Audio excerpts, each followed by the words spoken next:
19절 프린트에 다 나와 있습니다. 여러분 프린트를 잘 참고, 프린트 없으신 분들은 손을 한번 들어주시고요. 네, 여기 윤승 권사님 쪽 하나만 갖다 주시겠어요? 그리고 우리 선혜 자매님 좀 갖다 주시면 좋겠습니다. 네, 같이 한 목소리로 요한계시록 11장 15절 말씀 먼저 읽겠습니다.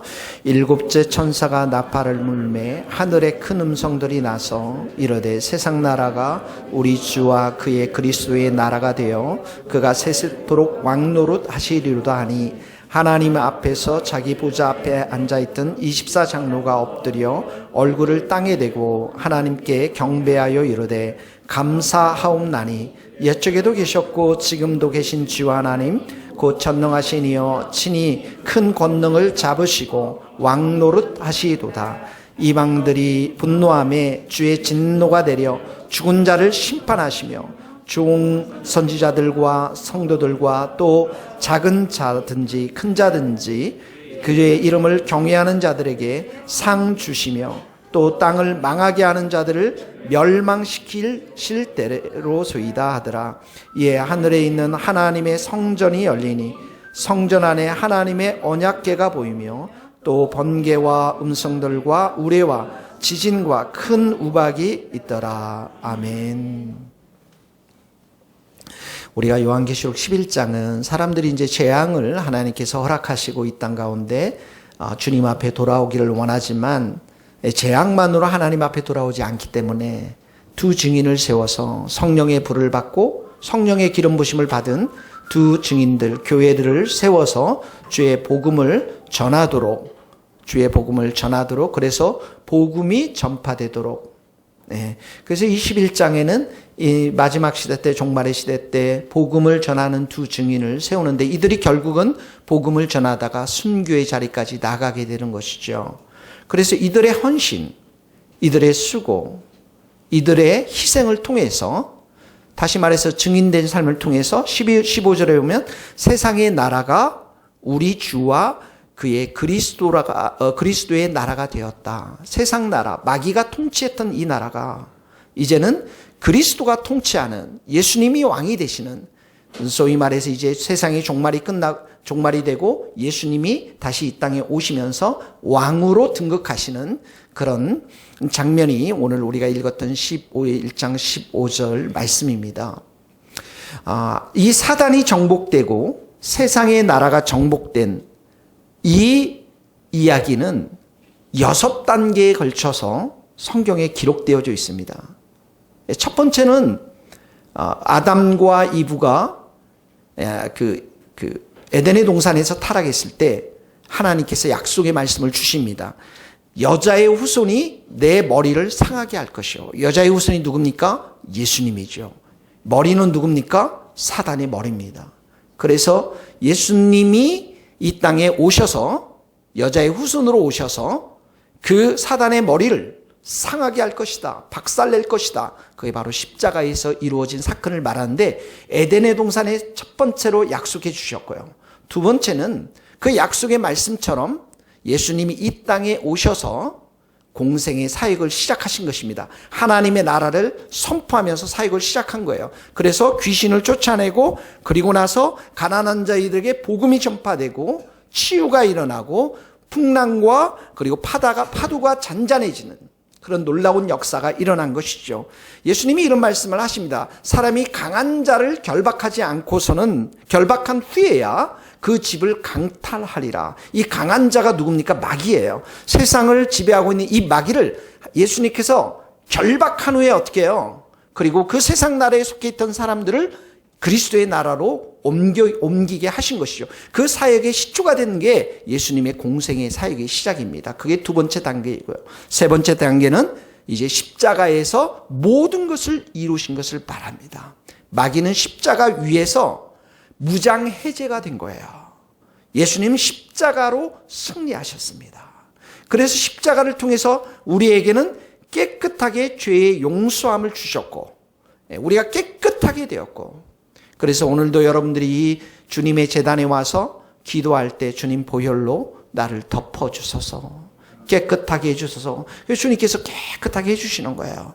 그리고 이 십자가를 통해서 이 마귀들의 권세, 마귀의 권세, 이 악한 세력의 권세들을 다 무력화시키고 온 세상 앞에 공개적으로 구경거리로 삼으시고 십자가로 승리하셨다. 이게 세 번째 단계입니다. 네 번째 단계는 부활의 사건입니다. 예수님은 더 이상 죽음 가운데 머물러 있을 필요가 없겠죠. 왜냐하면 죽음과 사망의 권세를 예수님이 정복했기 때문에, 이미 십자가로 정복했기 때문에, 그래서 죽음의 권세를 깨뜨리고 부활하심으로 인해서 십자가의 승리가 확실한 것임을 확정시켜주는 게 부활인 것입니다. 그게 네 번째 단계예요.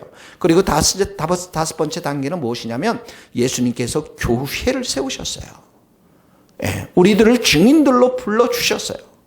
그리고 이 교회들을 통해서 사람들이 예수님 앞에 돌아오도록, 사람들이 회심하도록, 그리고 이 교회를 통해서 악한 세력들과 계속 싸워서 세상의 나라가, 마귀의 나라가 그리스도의 나라가 되도록.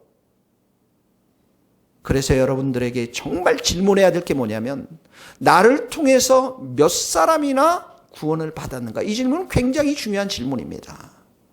왜냐하면 이게 교회의 본질이고 성도의 본질이기 때문에 그런 거예요. 그 다섯 번째 단계는 교회를 통해서, 성도를 통해서 악한 이 세상의 나라, 이 마귀의 나라가 서서히 정복되도록 하는 것이고요. 여섯 번째 마지막 단계는 뭐냐면 예수님이 왕으로, 심판주로 이 땅 가운데 오시는 것을 말하는 것입니다. 그때가 되면 이제 완전히 사단과 마귀와 이 죽음, 음부의 권세, 더러운 귀신들이 다 잡혀서 불못에 빠지게 되고, 영원한 불이 타는 곳에 빠지게 되고, 그리고 불신자들도 지옥의 심판을 받을 수밖에 없으며, 이제는 이 세상의 나라가 그리스도의 나라가 되었으니까 이 나라를 예수님께서 아버지 하나님께 바치는 것으로, 다시 돌려드리는 것으로 이 마귀가 완전히 정복되는 것이죠. 이게 성경의 이야기인 것입니다. 여러분, 예수님은 승리하셨습니다. 우리 예수님은 승리자입니다. 우리도 성경 안에서 읽어보면 우리가 예수 안에 있을 때 우리도 승리한다라고 기록하고 있어요.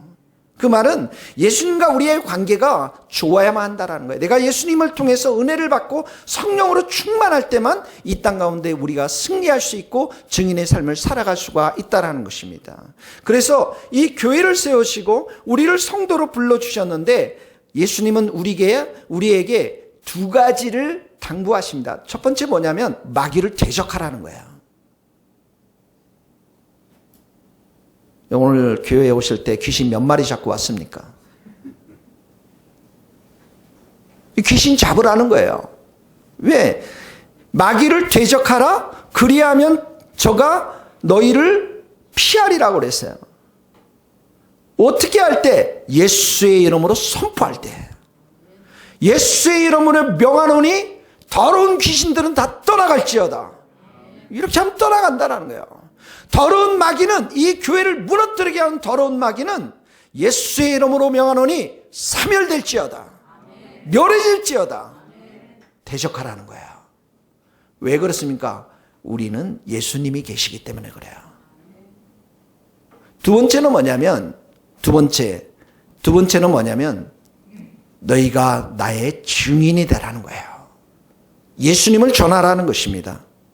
말씀으로 충만하고 믿음으로 충만하고 성령으로 충만해서 예수 그리스도의 복음을 사람들에게 전파하라는 거예요. 그렇게 함으로 인해서 이 세상의 나라, 사람들의 마음 가운데 있는 마귀가 지배하고 있는 그 마음이 예수의 마음으로 변화될 수 있다라는 거예요.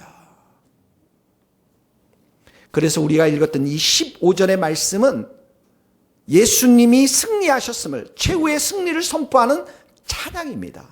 노래인 것입니다. 요한계시록의 전체 주제를 한 절로 딱 요약하자 15절 말씀이에요. 예수님이 승리하셨다. 그리스도의 나라가 완성되었다. 예수님이 왕으로 통치하신다. 한번 15절 한번 읽어보시겠어요? 시작. 일곱째 천사가 나팔을 불매 하늘에 큰 음성들이 나서 이르되 세상 나라가 우리 주와 그의 그리스도가 나라가 되어 그가 세세토록 왕노릇하리라. 예수님이 온 땅을 완전히 이제 정복하셔서 예수님이 왕되심을 선포하는 것입니다. 할렐루야. 여러분, 우리는 이긴 싸움을 하는 거예요. 이미 이겼어요. 이미 예수님이 다 끝냈어요. 그 싸움에 우리가 동참하는 겁니다. 그러니까 이 싸움이 다 끝나고 그리스도가 완전히 승리할 때는 어떻게 해요? 승리의 노래를 부르겠죠. 예수님의 승리의 노래를 부릅니다. 이게 17절, 16절, 17절 말씀입니다. 계속 한번 읽어봅시다. 하나님 앞에서 시작. 하나님 앞에서 자기 보좌에 앉아있던 24장로가 엎드려 얼굴을 땅에 대고 하나님께 경배하여 이르되 감사옵나니 옛적에도 계셨고 지금도 계신지요 하나님 곧 전능하시니여 친히 큰 권능을 잡으시고 왕노릇 하시도다. 15절은 그리스도가 왕노릇 하시죠. 17절은 하나님이 왕노릇 하십니다. 여기 24장로는 신약 구약에 속해 있는 모든 성도들을 대표하는 대표자들입니다. 이 계시록 4장에 보면 이들이 금면류관을 썼습니다. 흰옷을 입었습니다. 찬양과 예배를 드리는데 그 금면류관을 성부 하나님과 어린 양 예수께 던지죠. 모든 영광을 하나님과 어린 양께 올려드립니다. 이들이 엎드려서 여기 보면 16절에 엎드려 얼굴을 땅에 대고 하나님께 경배한다. 예배드린다. 하나님의 위대하심과 하나님의 전능하심과 예수 그리스도의 승리를 이들이 선포하면서 찬양하면서 경배하면서 예배를 드리고 있는 모습입니다. 이게 지금 천상교회의 모습입니다. 그리스도의 영적 전투가 끝났어요. 영적 전투. 그리스도의 승리를 선포합니다. 그리고 이 천상에서 이 승리를 축하하는 찬양과 예배를 드리는 것. 이게 교회의 모습이에요. 우리 이 땅의 교회의 모습이 이 세상 가운데 전투해 가면서 복음을 전하면서 그렇게 가면서 예수님의 승리를 선포하고요. 그리고 또 우리가 함께 모여서는 이렇게 하나님의 위대하심과 전능하심과 예수님의 승리를 우리가 노래하며 찬양하며 예배하는 것. 그래서 전투하는 교회, 예배하는 교회, 이것이 계시록의 교회의 모습인 것입니다. 그래서 우리는 예수님을 대장 삼아서 전진하며 가는 겁니다. 매일매일 전진하면서 가는 것이에요. 예수 그리스도의 복음을 선포하면서 전쟁을 벌이면서 승리를 선포하면서 매일매일 하나님 앞에 찬양을 드리고 예배를 드리고 우리가 함께 모였을 때 예배를 드리는 것, 이것이 바로 교회의 모습인 것입니다. 그래서 여러분들 주위에 또 우리의 삶은, 그리스도의 삶은 영적인 전쟁의 삶인 것입니다. 우리가 세상 가운데 나가서 복음을 전하려 하려면 마귀가 엄청 방해합니다. 여러분들이 지금 사자들이거든요, 다. 근데 그 사자들인데 그런 복음의 능력을 주셨는데 내가 그 복음의 능력을 가지고 세상 가운데 입도 뻥끗하게 하지도 못하고 있다. 이게 다 마귀의 역사인 것입니다. 마귀가 얼마나 우리가 복음을 전하고 전쟁을 벌이려고 하면 그 뒤에서 역사하는지 모릅니다. 그래서 우리가 복음을 전하고 정말 사람들을 섬기고 사랑하고 관계를 맺고 그렇게 하면 할수록 마귀가 가만두지 않아요. 우리가 총동원 전도주일 이럴 때 보면 한 달 동안 두 달 동안 영혼을 위해서 기도했는데 꼭 그날 못 얻어요, 여러분. 수련회 간다고 수련회비까지 다 대줬는데 수련회 딱 그를 갈 시간에 어떻게 해요? 감기 걸리고 몸이 아픕니다. 못 가는 거예요. 그 뒤에는 모든 것이 다 누가 있습니까? 마귀의 역사가 있는 것입니다. 이 시외에 있는 형제, 제 이름 되지 않겠습니다. 형제, 또 빈스팩토리에 있는 형제, 수개월 동안 가서 커피 먹으면서 막 얘기하면서 그렇게 복음을 전하려는데 어느 날 사라지는 거예요. 이게 뒤에는 누가 있어요? 다 마귀의 역사가 있다라는 것입니다.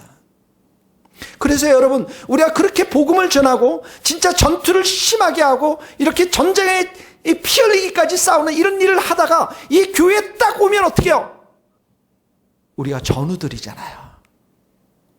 그러니까 서로 부둥켜 안고 사랑하고 기도하고 축복하고, 마치 여러분 군대에 가서 그렇게 피나는 훈련으로 전투를 하다가 내후반에 들어왔는데 주일이 돼서 교회를 가면 예배를 드리잖아요. 그 예배 때 이 예배 때 드리는 그 예배는 은혜가 충만한 예배고 눈물의 예배고 감동의 예배고 우리가 그런 삶을 산다라는 거예요. 이 주중에는 이렇게 전투하며 살다가 사람들에게 치이고 불신자들에게 치이고 마귀하고 싸우다가 어떤 사람은 죄송합니다. 이 눈이 막 튀고 어떤 사람들은 막 그 전쟁터에서 어마어마한 불신자 상사들에 의해서 고통을 받고 오다가 이곳에 와서는 예배를 드리는데 우리 형제 자매들이에요. 우리의 전우들입니다.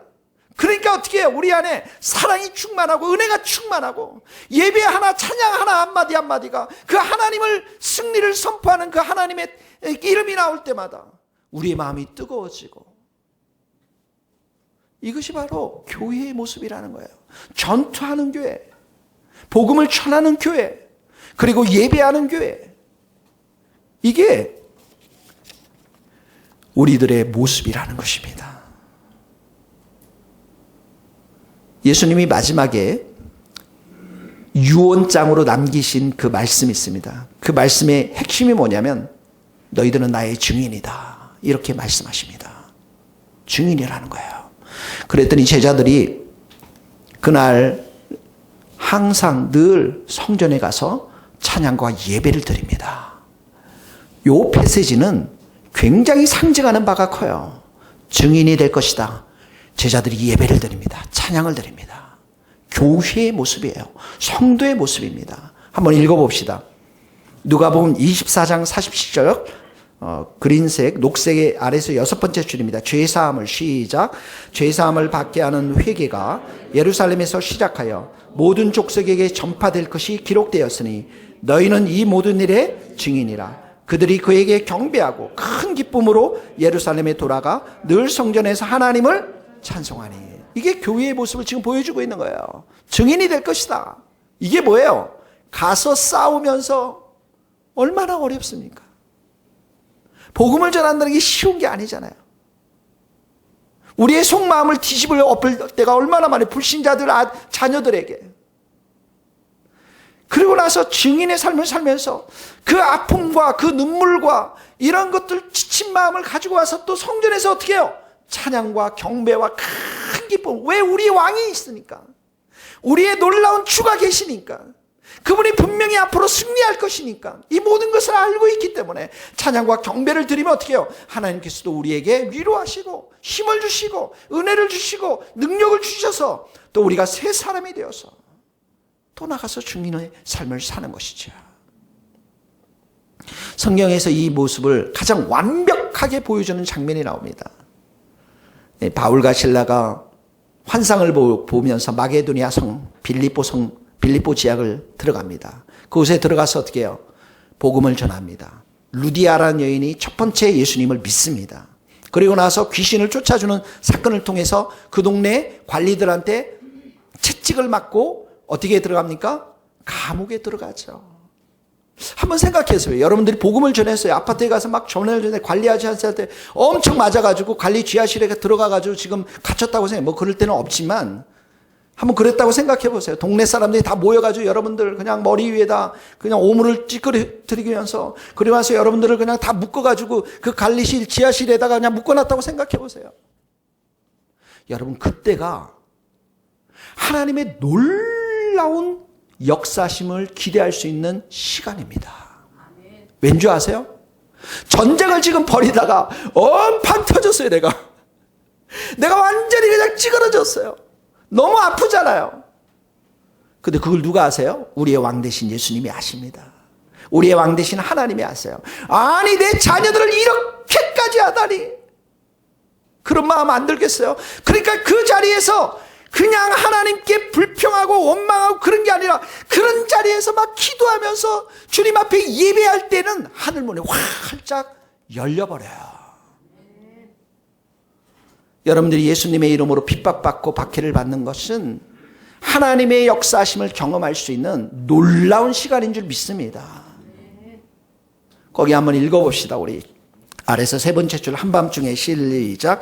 한밤중에 바울과 실라가 기도하고 하나님을 찬송하며 죄수들이 듣더라. 이에 갑자기 큰 지진이 나서 옥토가 움직이고 문이 곧 다 열리며 모든 사람의 메인 것이 다 벗어진지라. 여러분들이 동네 다 가서 우리 승령자매는 용인 쪽, 우리 희정자매는 양재 쪽, 우리 한추자 권사님은 저 하여튼 수원 쪽 그쪽에 다 가가지고 실컷 터져가지고 왔어요. 우리가 막 눈탱이야 밤탱이야 되고 막 다리를 절룩거리면서 복음을 전하다가 다 온 거야. 막 어떤 사람 여기 박재한 집사님 머리가 막 터지고 막 이렇게 왔어요. 그러니까 얼마나 서러워요 이 자리가. 근데 우리가 이 자리에서 있잖아요. 함께 그럴 때 막 찬양과 기도와 눈물의 예배를 드리면 양재 땅을 하나님께서 우리에게 주실 줄 믿습니다. 이게 전투하는 성도, 전투하는 교회, 예배하는 성도, 예배하는 교회에게 약속하신 하나님의 놀랍고 크신 나타나심, 역사하심인 것입니다. 그래서 여러분, 제일 은혜스러운 예배는 감옥에서 드리는 예배입니다. 우리 군대 갔다 온 백승목 집사님도 아시죠? 군대에서 실컷 터지고 고통 많이 받았는데 교회 가면 목사님 설교도 안 했는데 그냥 은혜 받아요. 찬송가 한 구절에 너무 은혜 받아요. 사랑하는 성도 여러분, 예수님은 오늘날 증인을 보고 싶어 합니다. 교회는 목사가 설교 잘해서 수평이동하는 곳이 아니에요. 우리가 증인이 돼야 합니다. 우리는 증인이 되면 우리의 삶을 주님께서 책임져 주십니다. 주여, 내가 정말 증인이 되기를 원합니다. 이것이 우리의 평생의 기도 제목이 되어야 될 줄로 믿습니다. 여러분, 지금 우리나라는 핍박이 없잖아요. 증인되는 거 너무 어려워하지 마세요. 내가 내 안에 예수님이 계시면 어디를 가든지 예수님을 전합니다. 저는 7년째 다니는 미용실이 있어요, 여기. 어제 이 집은, 지난주에도 갔어도 내가 여기 7년 동안 왔는데 이제 교회 한번 와오셔야죠. 양심이 있어야 되지 않습니까? 예수님 믿어야죠. 예수님 믿죠. 다 믿죠. 부동산에 가서 교회를 놓고 얘기할 때 어떤 분이 저한테 말을 걸어요. 선생님이 여기에 이사 오려고 그러는데, 네, 그렇습니까? 예수 믿으십니까? 저는 지금 때가 안 된, 고구마처럼 찔러봐야 돼요. 이 사람이 읽었나 안 읽었나. 자꾸 찔러봐야 돼요. 내가 미장원 그분은 7년 동안 지금 찌르고 있거든요. 처음에는 말도 못했는데 지금은 아주 예수님 얘기 잘합니다. 찔러봐야 돼요. 마트에 가서, 약국에 가서, 커피숍에서 자꾸 예수님을 말해야 돼요. 한마디에. 자, 우리 여기서 적용 한번 합시다. 여러분 일주일에 딱 2번, 3번 마트에 가든지 약국에 가든지 누구한테나 예수님 얘기 하실 수 있죠. 한마디만 합니다. 예수님 믿으세요?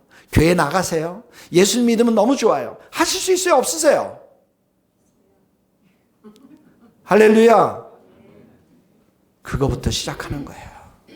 그래야 나중에 돌이 날라와도 내가 맞을 수가 있거든요. 근데 그 일을 할 때 어떻게 해야 돼요? 그 얘기를 할 때 아주 얼굴을 막 기쁨을 해야 돼요? 아니면 인상 쓰면서 예수 믿을게 안 믿을게 이렇게 할 거예요? 아니면 정말 기쁨으로 간대함으로 할 거예요, 여러분?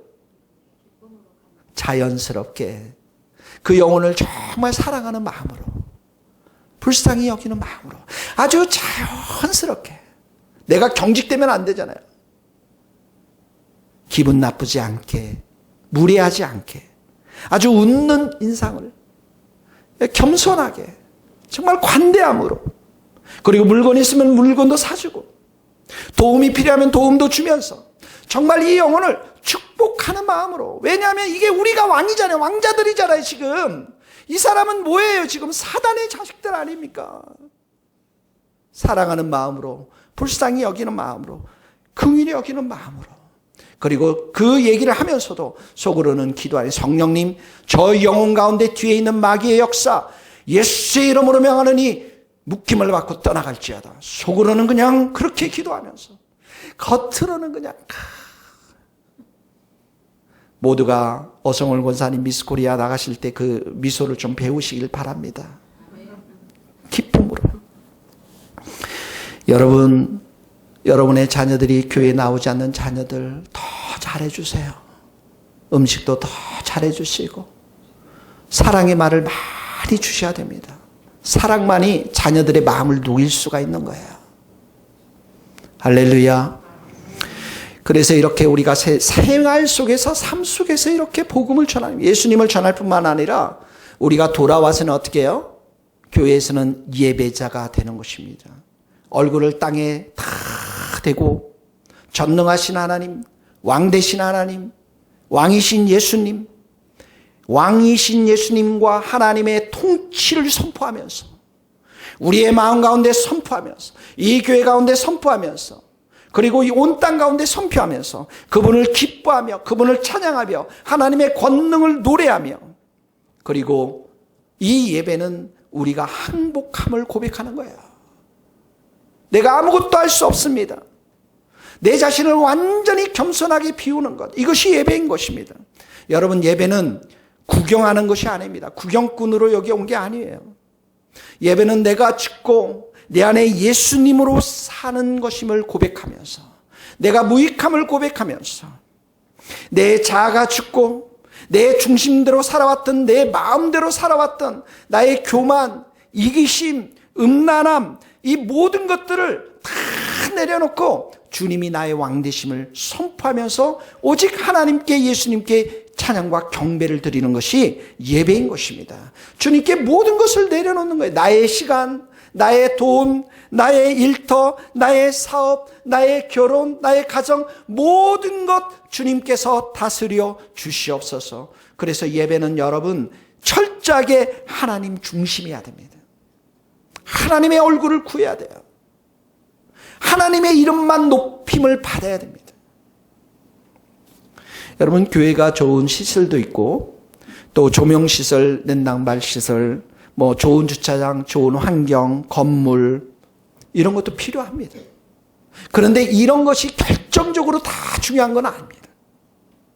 이 교회 목사님 설교가 어떠나, 내 입맛에 맞는 그 목사의 설교를 찾아가는 것, 이건 본질적인 문제가 아닌 것입니다. 가장 중요한 건 하나님 중심의 예배고, 하나님의 이름을 높여드리는 그 자리에 우리가 예배를 드릴 때 우리가 얼마나 깨어진 심령으로, 얼마나 내가 가난한 심령으로 나의 무익함을 고백하면서 마치 세리 죄인처럼, 주님, 나는 정말 죄인입니다. 나를 불쌍히 여겨 주십시오. 주님의 은혜가 아니면 나는 살아갈 수가 없습니다. 이렇게 고백하며 하나님의 이름을 높여드리는 것이 바로 예배인 것입니다. 이런 예배 드릴 수 있기를 예수님의 이름으로 축복합니다. 그래서 우리가 주일에 함께 모여서 이렇게 예배를 드리지만 그 마음, 나는 죽고 예수로 사는, 예수님의 이름을 높여드리는 이 예배, 이 마음이 생활 속에서도 월요일부터 토요일까지 계속 이어져야 하는 것이에요. 로마서 12장에 이런 말씀하셨죠. 너희 몸을 하나님이 기뻐하시는 거룩한 산제물로 드리라. 이것이 너희가 드릴 영적 예배니라. 너희는 이 세대를 본받지 말고 하나님이 기뻐하시고 선한 뜻이 무엇인지 분별하라. 여러분, 몸이 어디에 있어요? 여기는 일요일밖에 없습니다. 여러분의 몸은 집과 일터에 있는 것입니다. 그 일터에서 나를 거룩한 산제물로 바쳐야 돼요. 내가 죽고서 내 안에 예수님이 살도록, 예수님의 입이나 말씀이나 말이 나오고 예수님의 마음으로 살아갈 수 있도록. 그래서 내가 가는 곳곳이, 나의 직장이, 나의 일터가, 나의 가정이 예배의 장소가 되는 것입니다. 내가 예수님과 동행하는 삶을 사는 것입니다. 그래서 내가 정말 그 예배 터전, 일터에서, 가정에서 정말 나로 인해서 그 직장이 기쁨이 넘쳐야 되고요. 나로 인해서 그 일터가 유익함이 넘쳐야 되고, 나로 인해서 많은 사람들이 은혜와 사랑을 누리는 것. 이것이 바로 내가 삶 속에서 하나님 앞에 예배를 드리는 것입니다. 내가 죽고 내 안에서 정말 예수님이 나오도록, 예수님의 치유와 예수님의 용서와 사랑과 화평케 하는 이 모든 것들이 나오도록 하는 것, 이게 삶 속에서 내가 드리는 예배인 것입니다. 주일만 여러분들이 내 마음 가운데 주인이 되고, 직장에서는 내 마음대로 해나가면서 미워하고 내 마음대로 일하는 것은 예배를 드리는 것이 아닌 것이죠. 그때는 여러분 예수님을 주인으로 모시는 것이 아니라 손님으로 모시고 사는 것입니다. 여러분 제가 영국에 가서 친구들 집에 가면 친구들이 항상 이런 말 합니다. 제 좋은 친구들이 많이 있어요. Make yourself at home. 너 집 좀 편하게 지내라. 여러분 제가 이제 성격이 좀 좋잖아요. 그래서 친구들 집에 가서 편하게 지내려고 애를 쓰는데 그렇다고 여러분 이 영국 친구들은 밥을 적게 먹어요. 그러니까 늘 배가 고파요. 그렇다고 내가 냉장고 확 열어가지고 빵 다 꺼내 먹고 뭐 화장실도 이게 얼마나 불편한 거예요. 내가 원하는데 뭐 시간에 막 화장실 막 가나요. 그 가족들 화장실 쓰는 그 시간 피해가지고 내가 써야 되고. 왜 그렇습니까 여러분? 그 집이 내 집이 아니기 때문에 그런 거예요. 제 집에서는 제가요 화장실 가고 싶으면 가고 제가 뭐 빵 먹고 과일 먹는데 채연이 눈치를 봅니까? 내가 옷에 뭐 내가 뭐 편안하게 다 지내잖아요. 이 집이 내가 주인이기 때문에 그런 거예요. 예수님이 여러분의 삶의 주인이 되었을 때 여러분의 직장에서 예수님을 손님으로 모시고 살면 예수님의 역사가 일어나지가 않아요. 예수님은 뭘 역사를 못하는 거예요.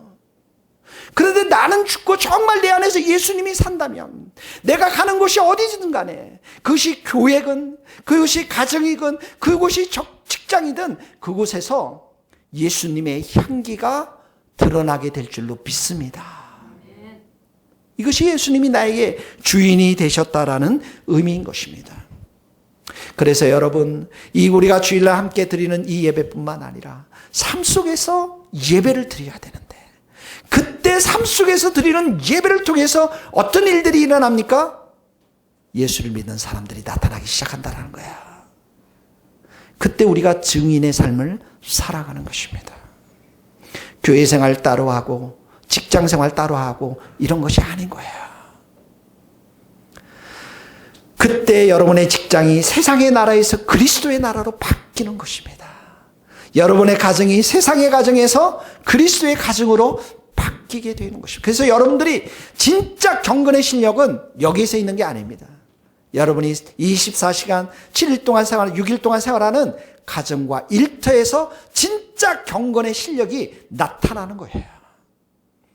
사랑하는 성도 여러분, 여러분의 마음 가운데 우리의 마음 가운데 예수님이 살아계심을 믿습니다.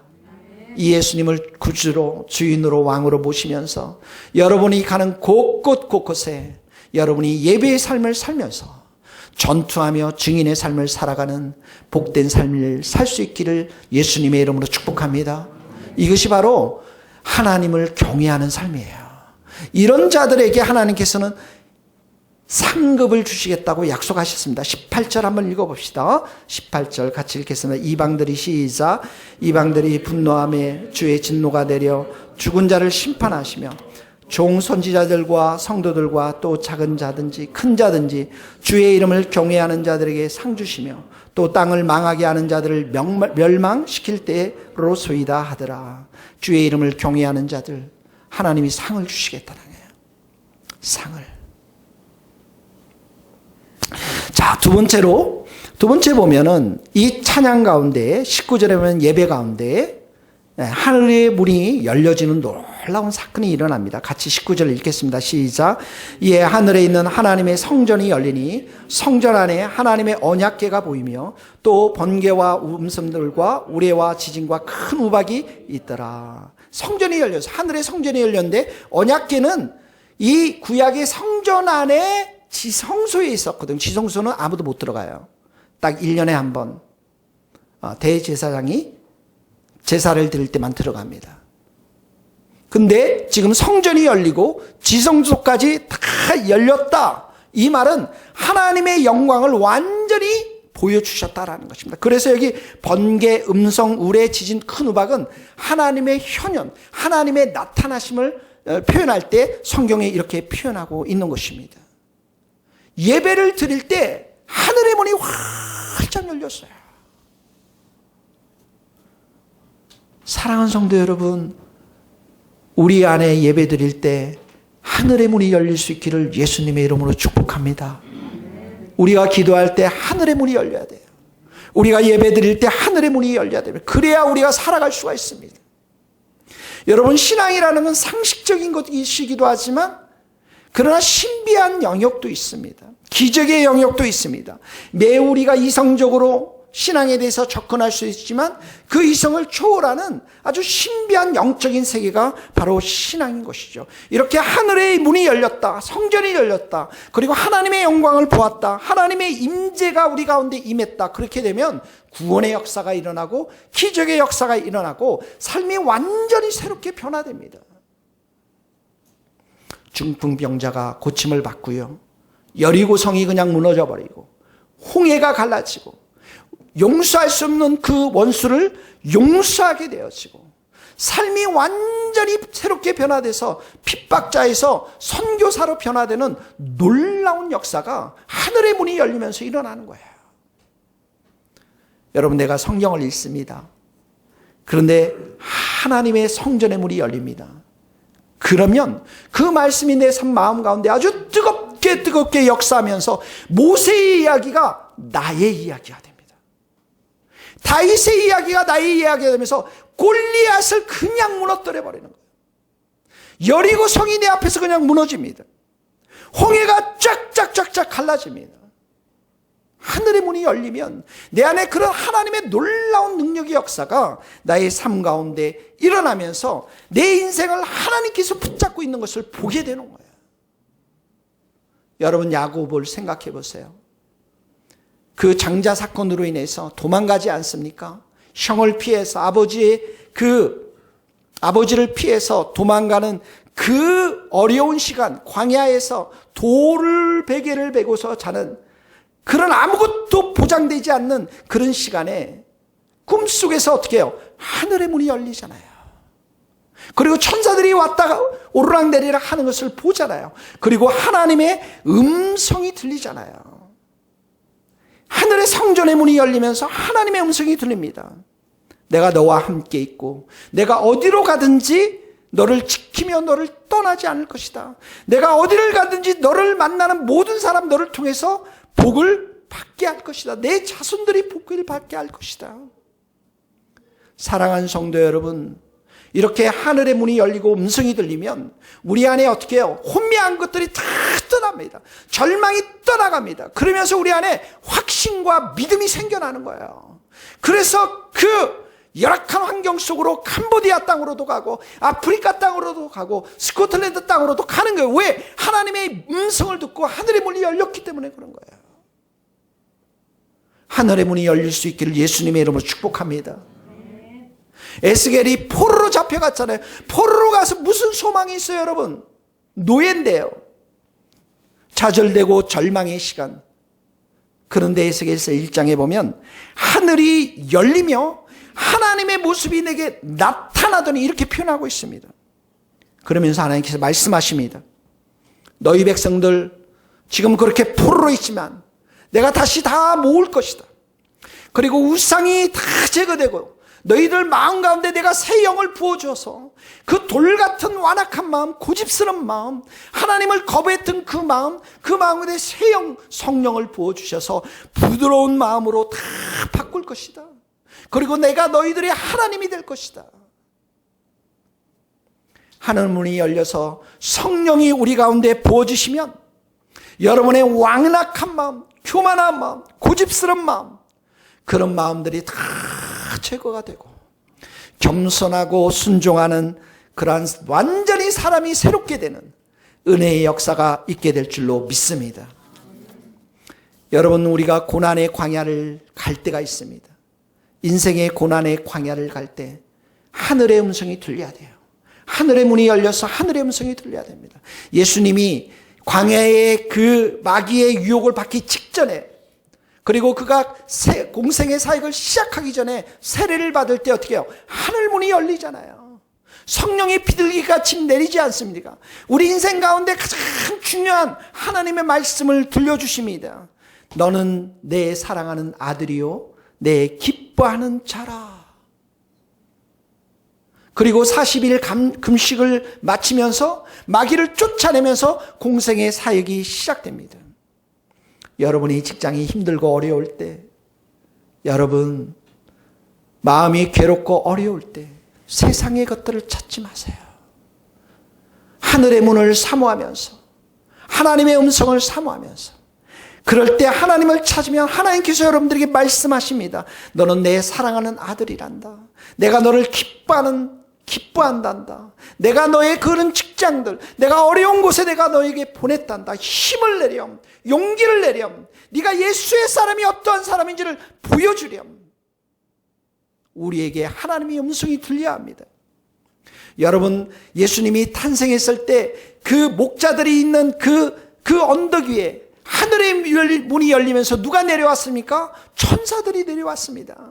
천사들이 어마어마한 아름다운 찬양으로 찬양을 보냅니다. 목자들이 두려워했습니다. 놀라워했습니다. 지극히 높은 곳에서는 하나님의 영광이요, 땅에서는 하나님이 기뻐하신 사람들 중에 평화로다. 하나님이 하나님의 문을 열고 우리의 찬양이 울려 퍼질 때 더러운 귀신들이 다 쫓겨날 줄로 믿습니다. 도박과 술과 음란의 중독들이 다 끊어질 줄 믿습니다. 하늘문이 열리고 찬양이 울려 퍼질 때 병든 자들이 치유를 받고 죽었던 교회들, 침체된 교회들이 부흥을 경험하고 신앙을 떠났던 자녀들이 주 앞에 돌아오게 될 줄로 믿습니다. 여러분, 하늘의 성전의 문이 열려야 합니다. 그래서 우리의 수준이 한 단계 더 높은 수준으로 발전할 수가 있는 거예요. 여러분, 스데반이 어떻게 돌 맞으면서 그 순교의 자리에 지킬 수 있었겠습니까? 돌을 두려워하는 사람들, 돌을 두려워하지 않는 사람들이 없지 않습니까? 근데 그 죽음의 현장, 고난의 현장, 고통의 현장을 그냥 뚫어버리지 않습니까? 왜 그렇습니까? 하늘의 문이 열렸습니다. 하늘의 문이 열려서 스데반의 눈에 하늘이 열리고 인자가 하나님 우편에 서 계신 것을, 원래 예수님이 앉아 계신데 서 계셨어요. 뭐예요? 이 스데반을 지금 환영하고 있는 것입니다.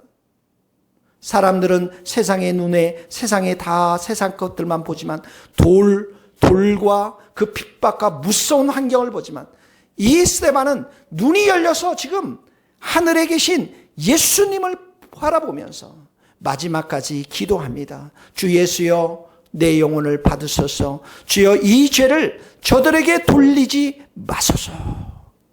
그냥 죽음의 자리, 고통의 자리, 아주 어려운 자리를 그냥 뚫어버리는 거예요. 하늘의 문이 열리니까.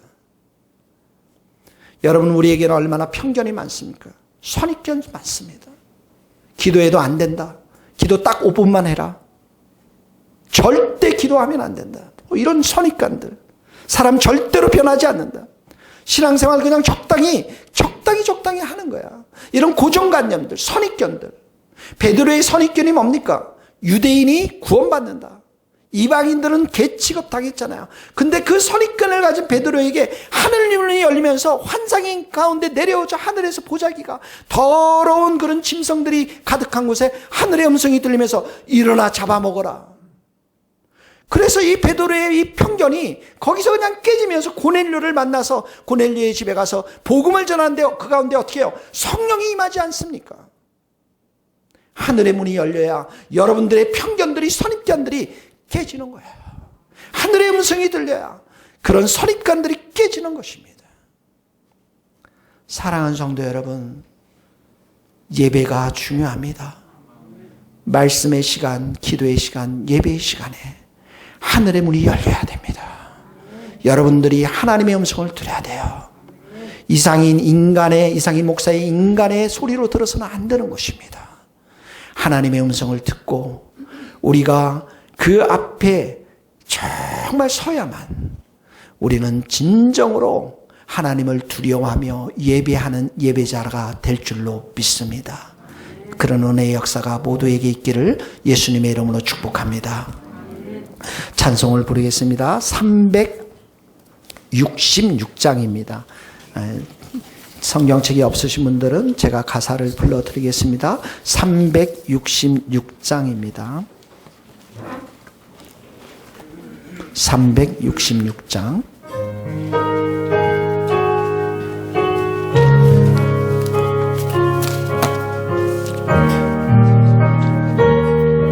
어두운 내 눈 밝히사, 어두운 내 눈 진리를 보게 하소서. 보게 하 진리의 열쇠 내게 주사, 진리의 열쇠 내게 참빛을 찾게 하소서. 적게 하 깊으신 뜻을 알고자, 깊으신 뜻을 엎드려 기다리오리, 엎드려 기다리. 내 눈을 뜨게 하소서, 내 눈을 뜨게 하 성령이여. 성령이 막혀진 내 귀 여시사, 막혀진 내 귀 여시. 주님의 귀한 음성을 이 귀로 밝히 들을 때에, 밝히 들을 때 내 기쁨 한량 없겠네. 깊으신 뜻을 알고자, 깊으신 뜻 엎드려 기다리오니,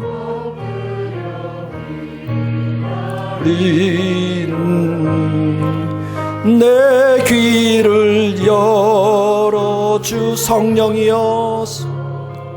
성령 봉해진 내 힘 여시사, 봉해진 내 힘여. 복음을 널리 전하고, 복음을 널리 차가운 내 맘 녹여주사, 내 맘 사랑을 하게 하소서. 사랑을 하게 깊으신 뜻을 알고자, 깊으신 뜻 엎드려 기다리오니, 엎드려 내 입을 열어주소서, 내 입을 열어주소서. 성령. 오른손을 가슴에 얹고 오늘 말씀을 생각하면서, 주님, 내가 증인의 삶을 살게 하시고 내 심령을 깨뜨려서 예배하는 예배자의 삶을 살아가게 하시고, 예배를 드릴 때, 말씀을 볼 때, 기도할 때 하늘의 문이 열리고 하나님의 음성을 듣는 은혜의 역사가 있게 하여 주옵소서. 여러분들이 기도하는, 특별히 불신자들, 여러분의 가족과 친척들 위해서 이 시간 한 목소리로 다 같이 기도하며 나가도록 하겠습니다. 하나님 아버지, 주님을 찬양합니다. 주님을 노래합니다. 주님께서 이 시간 우리의 심령 가운데 은혜와 사랑으로 역사하여 주시고, 하나님의 거룩한 은혜로 우리들 마음 가운데 역사하여 주셔서 주님을 바라보며, 주님을 의지하며, 주님을 소망하며 나아가기를 원합니다. 아버지 하나님, 나의 심령을 불쌍히 여겨주시고 복음을 전하고자 하는 놀라운 은혜, 성령의 은혜, 충만한 은혜가 임할 수 있도록 도와주시고, 이 복음을 들고 주님을 온전히 구하며 나아가는 자가 되기를 원합니다. 하나님 아버지, 죽어가는 많은 영혼들에게 성령의 불로 역사하여 주셔서 저옥의 심판을 전할 때 저들의 심령이 칼로 찔러 쪼개는 그런 역사가 있게 하여 주시고, 저 앞에 돌아오는 역사가 있도록 하나님 도와주시기를 간절히 빌고 원합니다. 하나님 아버지, 살아가는 귀한 우리 주 선생님 축복합니다. 목성 형제 축복합니다. 하나님, 우리 주영자매를 축복합니다. 하나님 아버지, 진한이 형제를 축복합니다. 기억합니다. 하나님 아버지, 주께서 이 귀한 형제들, 하나님 아버지 우리 성원을 기억합니다. 하나님 아버지, 주께서 귀한 형제 자매들의 마음의 문을 열어주시고 주님을 바라보게 하시고 주님을 살아가게 하시고 주님을 의지하게 하시고 아버지 하나님 천국의 복음을 이끌고 하나님 아버지 구원받는 은혜의 역사가 있도록 하나님 아버지 도와주시기를 간절히 빌고 원합니다.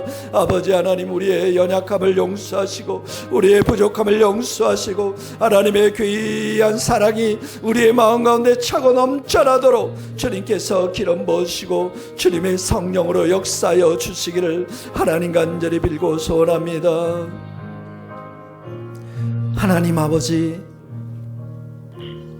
하나님 아버지, 이 시간에 우리의 심령 가운데 은혜를 충만히 부어주셔서 아버지 하나님, 죽어가는 영혼들을 향해서 아무런 눈물이 나지 않는 우리의 완악함과 교만함을 용서하여 주시고 돌같은 마음들을 용서하여 주시고 주님, 우리가 예수님의 마음을 온전히 품고 지옥으로 오늘도 갈 수밖에 없는 영혼들을 향해서 눈물을 흘리며 사랑하며 섬기며 불쌍히 여기는 귀하고 복된 마음을 우리 모두에게 허락하여 주시옵소서.